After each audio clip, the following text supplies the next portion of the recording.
রাজধানীর পুরান ঢাকার মিটফোর্ড হাসপাতালের ৩ নম্বর গেটের সামনে লালচাঁদ ওরফে সোহাগ নামের এক ভাঙারি ব্যবসায়ীকে পাথর দিয়ে নির্মমভাবে মাথায় আঘাত করে হত্যা করে বিএনপির সন্ত্রাসীরা। দিনের আলোয় এই নির্মম বর্বরচিত হত্যাকাণ্ডের একটি ভিডিও সামাজিক যোগাযোগ মাধ্যমে ভাইরাল হয়েছে।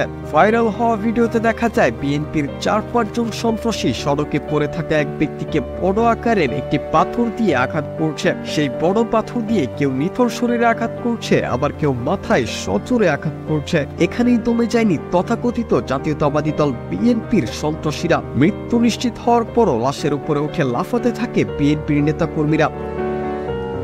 এই ঘটনার পর বিএনপির মহাসচিব মির্জা ফখরুল ইসলাম আলমগীর এক বিজ্ঞপ্তিতে ঘটনার নিন্দা জানালেও এই বর্বরচিত হত্যাকাণ্ডকে বিচ্ছিন্ন ঘটনা বলছেন বিএনপির নেতাকর্মীরা। তাদের দাবি তারা সেই দুইজনকে ঘটনার পরপরই বহিষ্কার করেছেন, তাই বিএনপিকে এর সাথে জড়ানো অন্যায়। অপরদিকে বিএনপি চেয়ারপারসন তারেক রহমান মিটফোর্ডের এই ঘটনায় এখনো নিজের সরাসরি কোনো বিবৃতি বা প্রতিক্রিয়া প্রকাশ করেননি।